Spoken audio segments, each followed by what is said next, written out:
Right after high school, you started playing together? Yes, sir, that's right. Your big hit right from the start, or has it been sort of a long... Ed Sullivan dropped a shocking secret. He privately believed 7 huge music legends had something seriously dark about them. The Ed Sullivan Show wasn't just another TV program. It was the center of American entertainment. Every Sunday night, families gathered around the TV to watch the biggest stars in music, all personally chosen by Sullivan to impress the country. Getting his approval wasn't just nice praise. It could launch a career overnight. Behind that stiff posture and quiet smile, though, was a man with sharp instincts. Ed noticed things other people missed. When the cameras turned off and the applause died down, he saw how some of these stars really behaved. The public saw talent and charm, but Sullivan sometimes saw giant egos, wild behavior, and moments that made him uneasy. He ran a family show, revealed a producer who worked with him for years. Ed was obsessed with keeping things clean, not just songs and dances, but the souls of the people he put on air. Well, we've had a few rough times, I guess you say, but we've been real lucky getting it this quick. To him, this wasn't simple censorship. It was about protecting the tone of his show. Sullivan believed the stage should represent something positive, and he took that job extremely seriously. Private letters and conversations uncovered after his passing painted a surprising picture. Sullivan respected the musical genius of many artists, but he was deeply concerned about what he witnessed behind the scenes. These weren't just difficult performers or dramatic celebrities. In a few cases, Ed felt some of them carried troubling behavior that crossed serious lines. And tonight, we're looking at the names connected to those fears. The 7 music legends Sullivan privately described as evil. These were icons who changed music history, yet their personal lives included shocking controversies, criminal accusations, manipulation, exploitation, and violent incidents that stunned people around them.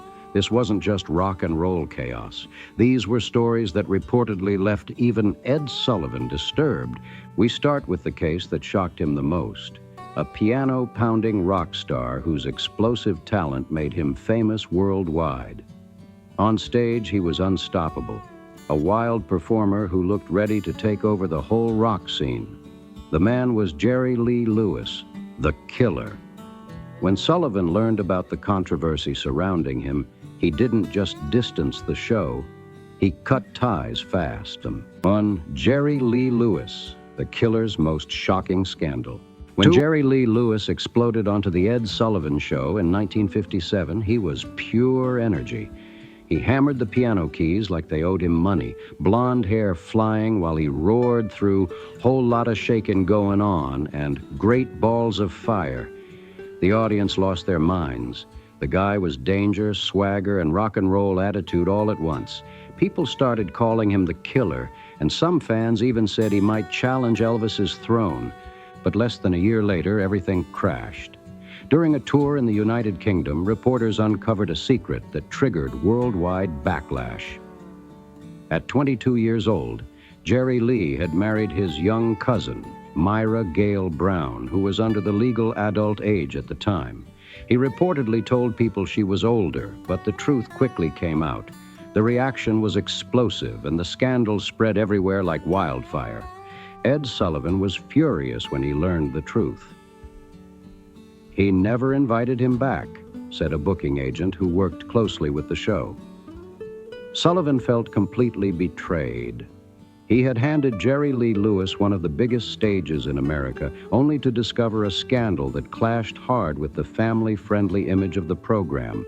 For Ed, it crossed a serious line, and the decision came fast. Lewis was banned from the show for good. The fallout was brutal. In the United States, Jerry Lee's career crashed almost overnight. Radio stations refused to play his songs, venues canceled concerts, and his massive $10,000 a night paydays shrank to barely $250. In the entertainment world, his name suddenly carried heavy controversy, and promoters didn't want the risk. Lewis slowly rebuilt his career years later through country music, grinding his way back onto stages. But the shadow of that scandal never disappeared. The story followed him for decades, and later tragedies connected to people in his life only added more mystery around his reputation. Sullivan believed early on that trouble surrounded the rock star, and he decided to keep his distance permanently. What Sullivan didn't know at the time, but what later reports revealed, was that the controversy with Myra Gale Brown was only the beginning of a long, turbulent personal history. Jerry Lee Lewis eventually married 7 times, and many of those relationships were surrounded by troubling headlines, legal issues, and intense public scrutiny. One of the most talked about tragedies involved his 4th wife, Jaron Gunn Lewis, who died in a swimming pool shortly before their divorce was expected to be finalized. Then, years later, his 5th wife, Shawn Michelle Stevens, died from a methadone overdose only 77 days after their wedding. The back-to-back tragedies shocked many people and fueled constant speculation in the media. Sullivan had a 6th sense for dangerous personalities, said one television historian who studied the host's career. According to people who worked around him, Ed believed some stars carried chaos that would eventually explode. His decision to cut ties with Lewis wasn't just about one scandal. It was about protecting the reputation of his show.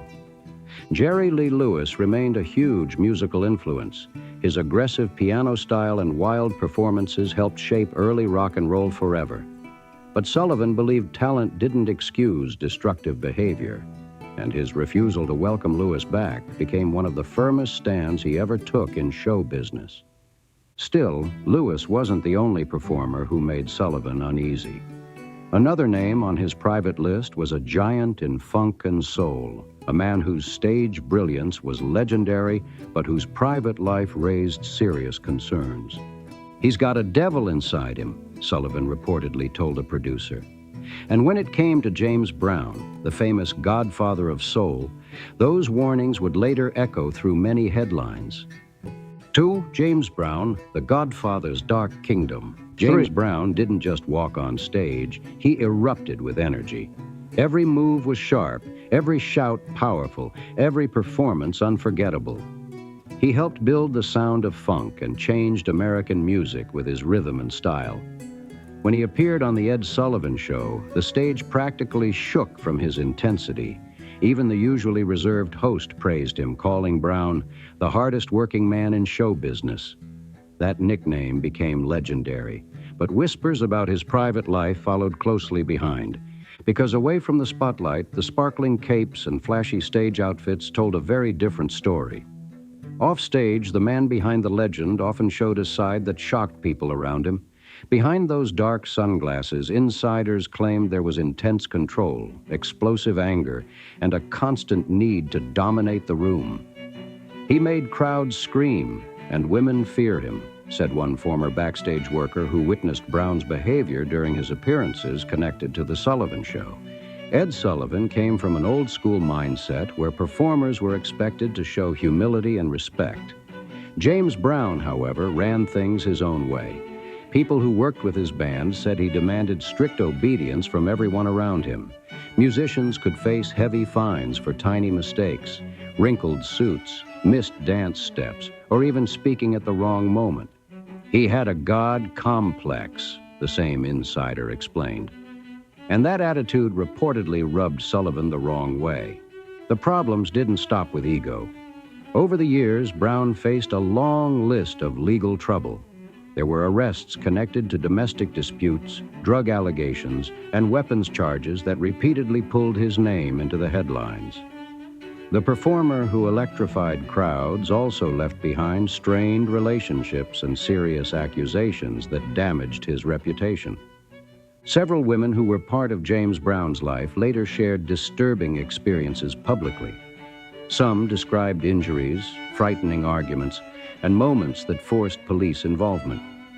His third wife, Adrienne Lois Rodriguez, filed for divorce more than once and also accused him of assault during their turbulent relationship. The two later reunited, But tragedy struck in 1996 when Rodriguez died after complications from cosmetic surgery. The sudden loss triggered rumors and speculation that lingered for years. Despite these controversies, Brown's talent was impossible for television producers to ignore. Sullivan continued booking him because audiences loved his explosive performances. Still, people backstage noticed something interesting. Ed treated Brown very differently from many of his other guests. According to staff members, Sullivan stayed professional but noticeably distant. There were no friendly backstage chats or relaxed jokes. It was strictly business whenever Brown was around. Ed was stuck in a tough position, one music historian explained. He recognized that James Brown was revolutionary, but he was uneasy about the man behind the performance. Backstage, it became something of a quiet understanding. On camera, Sullivan would smile and proudly introduce him as the hardest working man in show business. But once the cameras stopped rolling, staff recalled Ed sometimes shaking his head and saying something about Brown didn't sit right with him. James Brown's influence on music is undeniable. His rhythms helped create funk, powered soul music, and inspired generations of artists from disco to hip-hop. Yet the controversies, arrests, and accusations continued to follow him throughout his life, leaving a complicated legacy of brilliance mixed with turmoil. But Brown wasn't the only music icon who made Sullivan uneasy. The next name on his list was one of rock and roll's original architects, a guitarist whose sound helped shape the entire genre. Yet behind the legendary riffs was a criminal case so serious that Sullivan reportedly decided he'd had enough after just one appearance. One performance, that's all it took. 3. Chuck Berry, rock's pioneer with a prison record. When Chuck Berry blasted through Maybelline on the Ed Sullivan Show in 1955, viewers saw something brand new. That guitar sound crackled with energy, his stage swagger was magnetic, and his songs about cars and teenage life felt completely fresh. Berry wasn't just playing music, he was helping invent rock and roll itself. His style later inspired giants like the Beatles, the Rolling Stones, and countless bands that followed.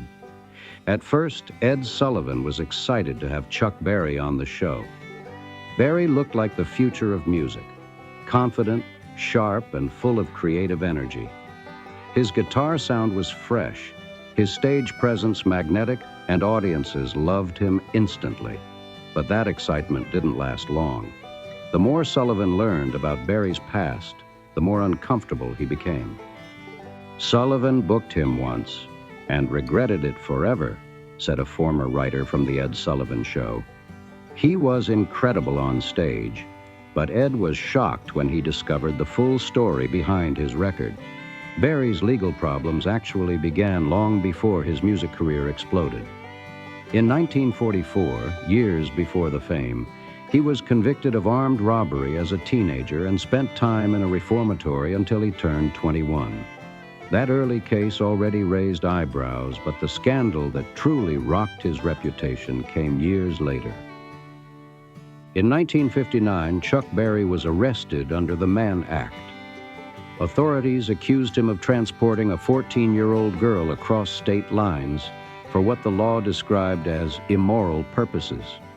The girl had reportedly worked as a hat check attendant at one of Berry's clubs. According to the case, he brought her to St. Louis connected to work around his business operations. When the details became public, the backlash was massive. Berry was eventually convicted and spent about 20 months in prison.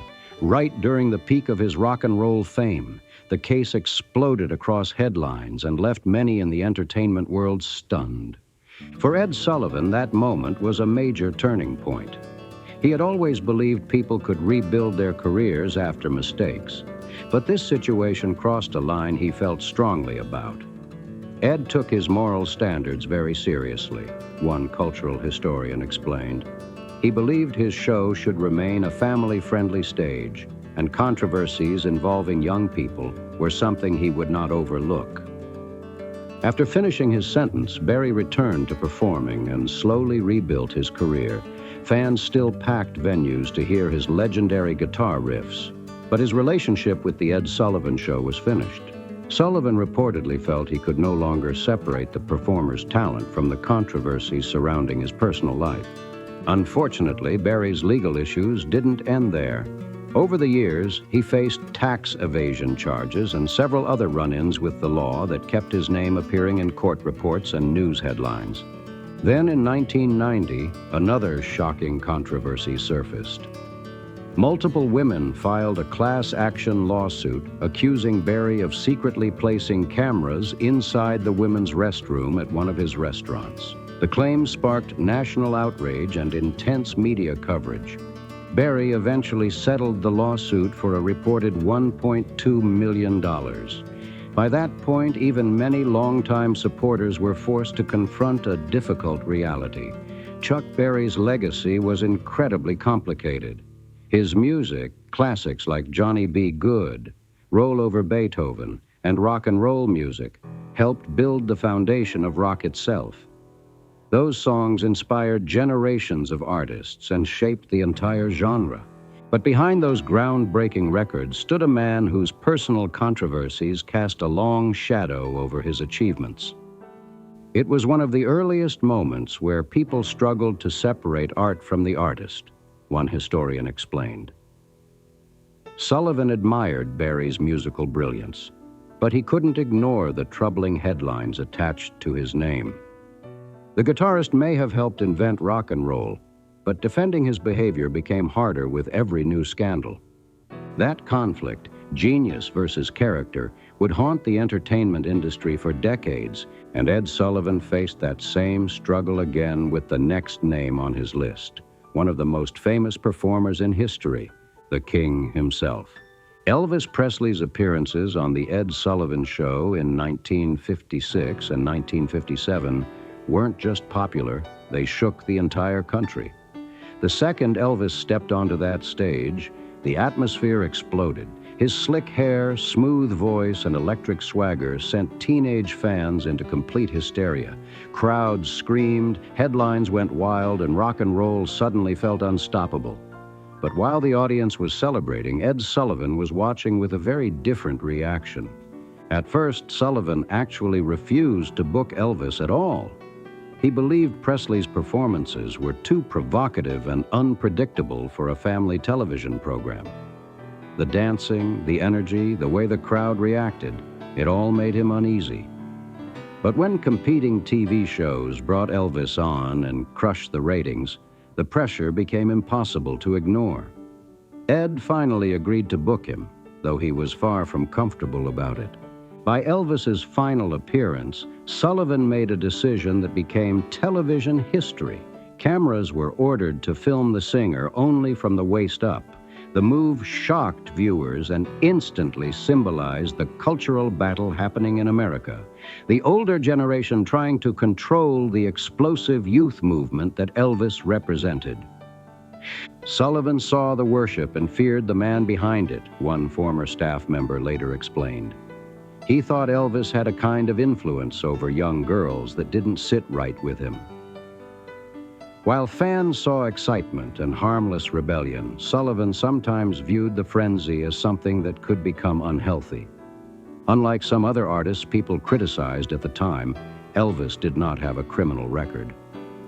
Still, later biographies raised questions about certain relationships in his life. The most widely discussed example involved Priscilla Beaulieu. She met Elvis when she was 14 while he was serving in the military overseas, and he was 24.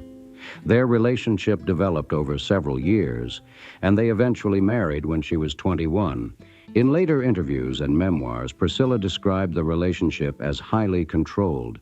She said Elvis often decided how she dressed, styled her hair, and even how she presented herself in public. Writers and researchers have also claimed Elvis sometimes preferred dating very young and inexperienced partners, believing he could guide their image and lifestyle. Ed Sullivan never knew every detail that would later be written in books, but he sensed something about the situation that made him cautious. He wasn't just reacting to rock music, said one cultural historian. He was worried about the enormous influence a superstar like Elvis had over very young fans who idolized him. To Sullivan, the issue wasn't only the music anymore, it was the power imbalance between a global celebrity and the teenagers who worshipped him. That dynamic raised serious concerns for a host who believed his show should represent safe entertainment for families. What makes Sullivan's view of Elvis interesting is that it slowly softened in public. At first, he resisted booking him. Then he tried to limit the performance style. But once the massive popularity became undeniable, he adjusted his tone on camera. After one appearance, Sullivan even told viewers, "This is a real, decent, fine boy." The comment helped calm worried parents across the country. Elvis's manager, Colonel Tom Parker, worked aggressively to shape the singer's image and make him appear more respectable to mainstream America. Elvis Presley remained one of the most puzzling names connected to Sullivan's private concerns. Unlike the others, there's no record of crimes or confirmed abuse, one historian explained, but Ed's instincts were reacting to something real. What unsettled Sullivan wasn't Elvis's voice or those famous dance moves. It was the power dynamic surrounding him. Watching a grown superstar command intense devotion from teenage fans made Sullivan uncomfortable. To him, that level of influence looked risky, and interestingly, that same debate about celebrity power still exists in entertainment today. But while Elvis mostly made Sullivan uneasy, the next figure on his list reportedly frightened him. Long before shocking headlines appeared decades later, Sullivan had already warned people around him about this man. According to stories shared by insiders, he once told staff, "Keep that man off my show." Sullivan didn't just see him as eccentric. He believed something about him felt deeply unstable. 5. Phil Spector, the sound of genius and madness. Phil Spector never actually performed on the Ed Sullivan Show, yet his presence in the music world was impossible to ignore. During the 1960s, his famous wall of sound production style dominated radio. The music sounded huge, layers of instruments, booming echo, and rich harmonies that turned pop songs into massive emotional experiences. Spector helped create giant hits for groups like the Ronettes, the Crystals, and the Righteous Brothers. Critics called him a revolutionary producer and one of the biggest geniuses in pop music. But behind that musical brilliance, Sullivan sensed something darker about the man himself. He shaped sound and shattered lives, said one music industry veteran who worked around both figures in the 1960s. Sullivan respected the records Spector produced, but he reportedly wanted nothing to do with the producer personally. According to staff accounts, Ed once told his team, "There's something wrong with that man. Not just ego, something off." While many producers enjoyed fame quietly behind the scenes, Spector quickly developed a reputation for extreme control in the studio. Musicians began telling stories about tense recording sessions and harsh treatment, especially toward female artists. That's when Sullivan's suspicions reportedly intensified. Ronnie Spector, the lead singer of the Ronettes and later Phil's wife, would eventually describe their marriage in disturbing terms. In interviews years later, she said she felt trapped inside their mansion, claiming Phil controlled her movements and isolated her from the outside world. She also alleged he made frightening threats if she tried to leave. The glamorous world of hit records, she said, hid a deeply troubled situation behind closed doors. Sullivan reportedly despised Spector's arrogance. Ed allowed artists connected to Spector's music to appear, a former booking agent recalled, but he made sure Phil himself stayed far away from the spotlight. According to people close to the show, Sullivan didn't want Spector receiving public praise or attention on his stage. This wasn't about jealousy, it was instinct. Sullivan believed the producer's personality carried danger, and he refused to help boost it. Then in 2003, the darkness many people had whispered about for years finally exploded into a shocking tragedy. Actress Lana Clarkson was found dead inside Phil Spector's mansion after being shot. The case immediately made global headlines and stunned the music world. After a long legal battle, Spector was eventually convicted of second-degree murder and sentenced to 19 years to life in prison. One of the most influential producers in music history ended up dying behind bars in 2021, a legendary hitmaker whose life collapsed into a criminal conviction. Sullivan had an eerie instinct, said one television historian. He sometimes sensed trouble around people long before the public saw it.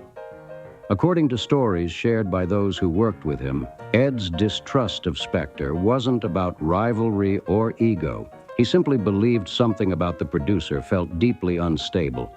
Phil Spector became one of the most extreme contradictions in music history. On one side, he created some of the most beautiful and influential sounds ever recorded, massive pop productions that shaped an entire era.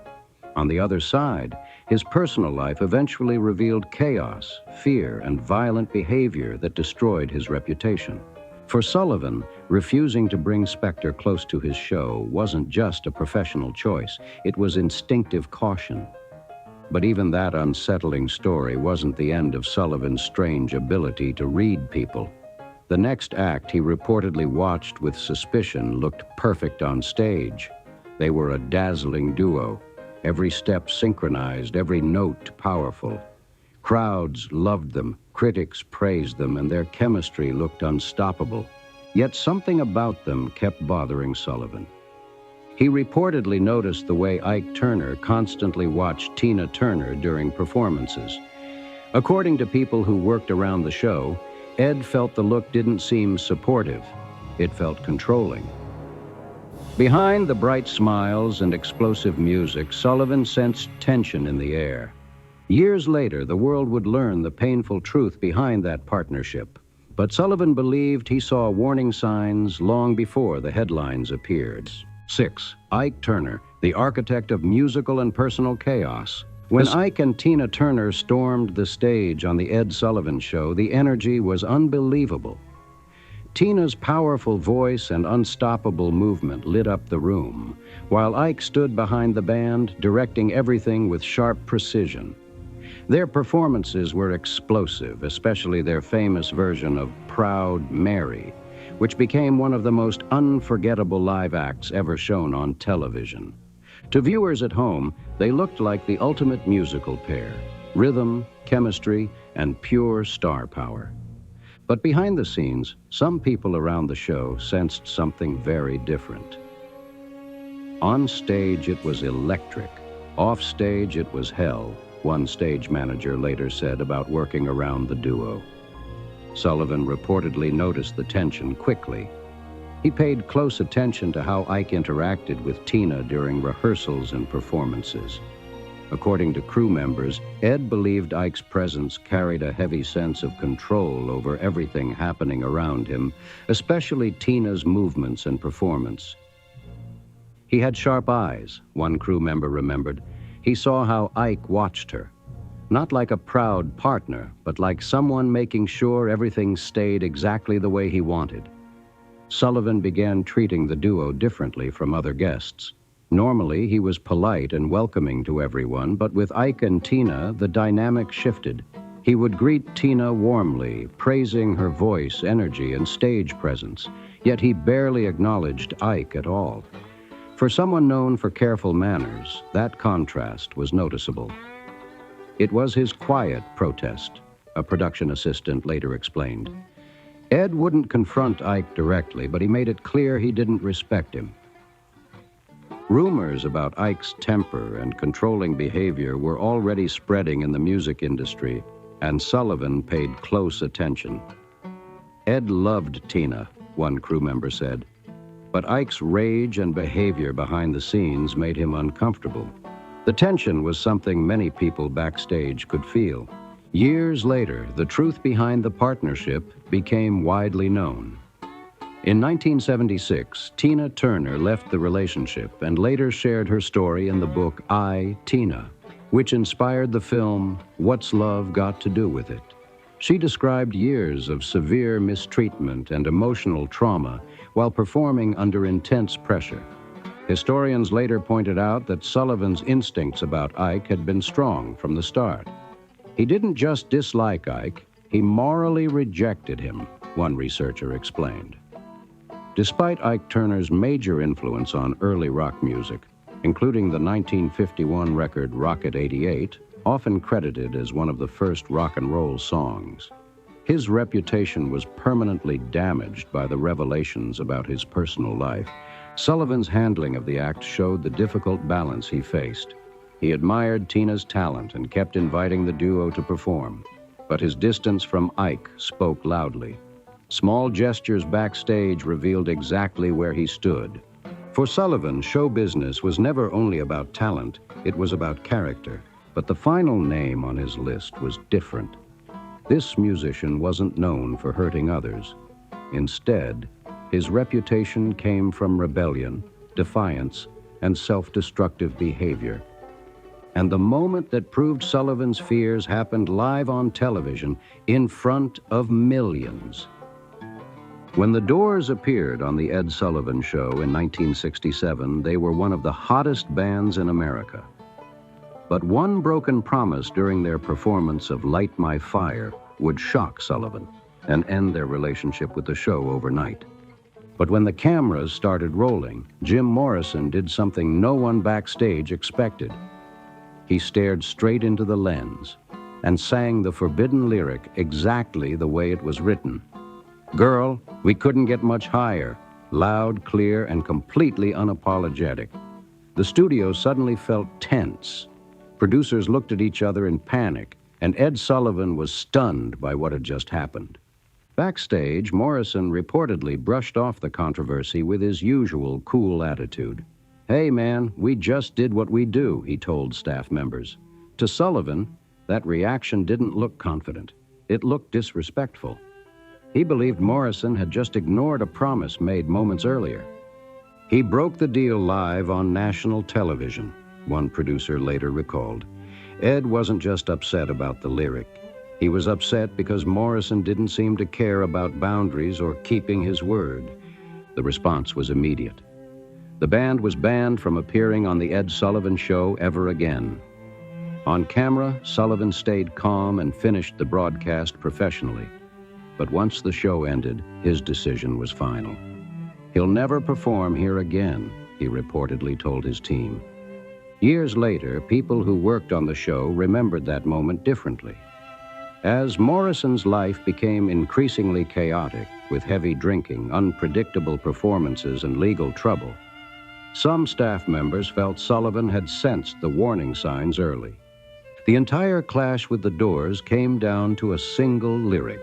Their hit song, Light My Fire, included the line, "Girl, we couldn't get much higher." Sullivan worried it sounded like a drug reference and didn't want that message broadcast on family television.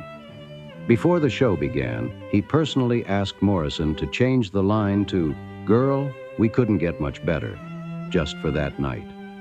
Morrison agreed backstage. Everything seemed settled until the live performance began. Then, in front of millions of viewers, Morrison leaned into the microphone and sang the original lyric anyway. He even emphasized the word higher, looking directly into the camera with a playful grin. It was a bold moment of rebellion happening in real time. One lyric, one act of defiance, total chaos, one producer later said. The audience cheered loudly, but Sullivan was furious. When the performance ended, he reportedly refused to greet the band backstage. No handshake, no polite goodbye, just silence. Moments later, he told the band's producer, "You'll never do the Sullivan Show again." Unlike other controversies Sullivan dealt with, this one happened live in front of the entire country. For him, the issue wasn't rumors or scandals. It was respect.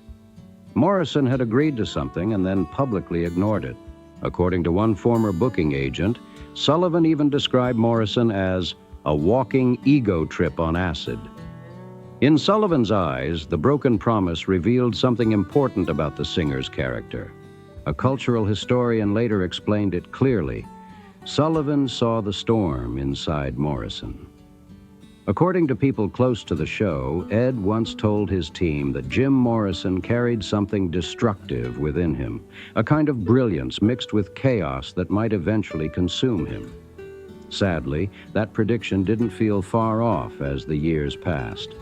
Morrison's life became more unstable, filled with heavier drinking, unpredictable behavior, and mounting pressure from fame. By 1971, the story had a tragic ending. Jim Morrison died in Paris at just 27 years old, becoming another legendary musician whose life ended far too early. For some members of Sullivan's team, that moment brought back memories of the night the Doors performed on the show. They believed Sullivan had sensed something fragile behind Morrison's rebellious confidence. The clash between Morrison and Sullivan became one of the most unforgettable moments in the Ed Sullivan Show's history. It revealed something important about the host. His judgments weren't only about entertainment, they were about character. Sullivan believed the way someone handled pressure showed who they truly were. To Ed, Morrison ignoring his promise about the lyric wasn't just creative freedom. It was a matter of trust. And when that trust was broken live in front of millions of viewers, Sullivan felt the line had been crossed. The Sullivan Standard, what his judgments revealed. Ed Sullivan's private concerns about certain stars revealed just as much about him as the performers themselves. Long before social media, celebrity gossip sites, or viral scandals, Sullivan was one of the most powerful gatekeepers in entertainment. For nearly 20 years, he decided who would step onto a stage watched by millions of families every Sunday night. And his decisions weren't always based on talent alone. Sometimes they came down to character. Sullivan would happily give opportunities to performers who showed humility and professionalism. But if someone carried serious controversy or troubling behavior, he wasn't afraid to shut the door, no matter how famous they were. He truly believed he was protecting his audience, one television historian explained. Sullivan saw his show as more than just entertainment. He believed it carried responsibility. That belief made him both respected and criticized. Some people saw him as a protector of cultural standards, while others thought he was too strict for the changing times. But many of his instincts later proved surprisingly accurate. He saw warning signs around Jerry Lee Lewis before his scandals exploded. He felt uneasy about the intense personality surrounding James Brown. He turned away from Chuck Berry after learning about serious legal trouble. He kept his distance from Phil Spector, decades before the producer's life ended in a murder conviction. He sensed the troubling control behind Ike Turner's partnership with Tina, and he recognized the dangerous self-destructive streak in Jim Morrison. For Ed Sullivan, fame always came with responsibility, especially when millions of young viewers were watching. He believed anyone stepping onto his stage should carry at least a basic respect for the audience. His instincts weren't perfect, but they were powerful. One man's judgment helped shape what America watched, celebrated, and sometimes rejected. And even today, these stories raise the same questions. Should talent excuse bad behavior? Can we separate art from the artist? And when someone becomes famous, does character still matter?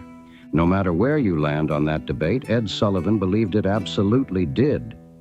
If you enjoyed uncovering these hidden stories behind music's most controversial legends, make sure to like the video, drop a comment with your thoughts, and subscribe for more deep dives like this. Your support keeps these stories coming. And don't go too far. Another video is coming soon with even more unbelievable stories from entertainment history. Thanks for watching, and I'll see you in the next video.